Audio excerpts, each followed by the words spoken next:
qualité des hommes qui se sont impliqués dans ça, que ce soit les équipes de VIF, les équipes internes, sur le dynamisme, sur des caractéristiques qui font que la dynamique elle est d'abord portée par les hommes, et les quelques clés méthodologiques que j'ai pu vous présenter ne sont que des soutiens à cette énergie qui était disponible dans toutes les équipes. Tout à fait. À un moment du projet, on entendait parler de la VIF Room. C'est quoi la VIF Room La VIF Room. La VIF Room, ça a d'abord été une c'est chez une vous salle. la VIF Room, oui, c'est pas chez VIF. Exactement, c'est vrai. Et sur la porte, effectivement, c'était la salle VIF, donc une salle qui était dédiée. Et donc dédiée au projet. Dédiée au projet.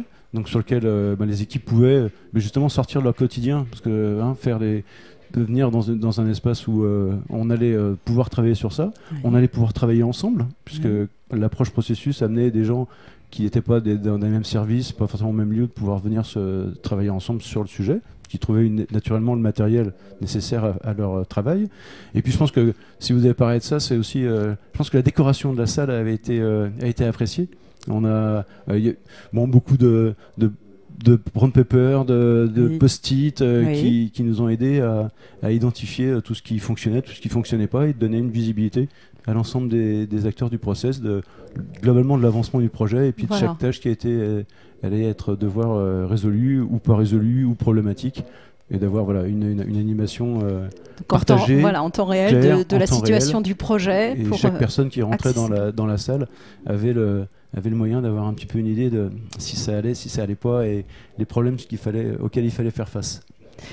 Alors, toujours sur ce projet, vous pouvez me donner votre avis sur la gestion du temps, les équipes VIF, comment elles ont géré en termes de timing ce projet?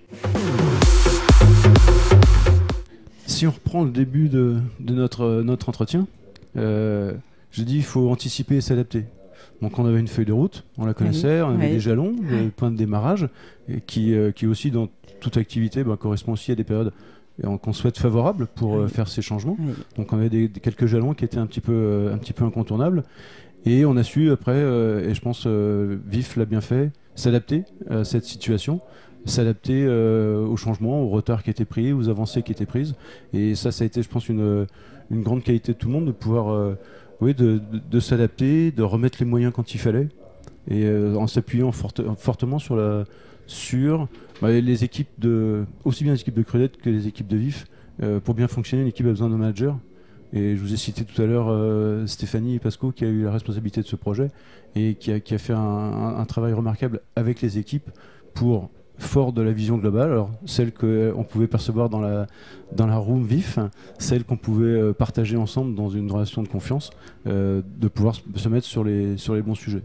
Après, encore une fois, des gens compétents, je pense que les gens qui venaient travailler, en tout cas nous on avait plaisir à travailler avec les équipes de VIF, je pense qu'elles l'ont été aussi. On a un travail sous stress, etc., mais il n'y a pas de raison de ne pas le faire en souriant et de le faire dans les meilleures conditions possibles. Et je pense que ces conditions ont été maintenues tout au long du projet. Et puis avec les hauts et les bas, le pilotage, l'implication de chacun dans ce projet. Non, des gens compétents et qui se sont engagés. Alors on les a un peu tordus quand même. On les a tordus, mais ils ont répondu à chaque fois. Parce que, à un moment donné, sur un projet, il y a des phases où on va démarrer, on n'est pas dans la situation idéale. Donc, on accepte ensemble, on prend le risque ensemble de démarrer, malgré des points qui sont identifiés, pas forcément résolus à terme. Et on assume ensemble le résultat, la situation, qui fait que, oui, effectivement, là, ça n'a pas marché. Et puis, on corrige.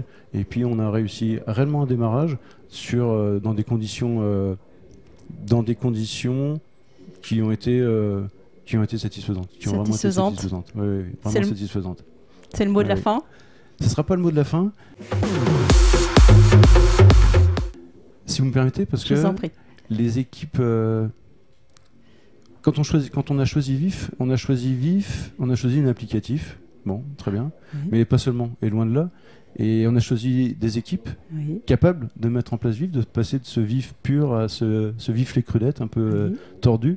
Et c'est cette conjugaison qu'on a réussi dans la dynamique du projet à mettre ensemble pour relever les défis qu'on a évoqués.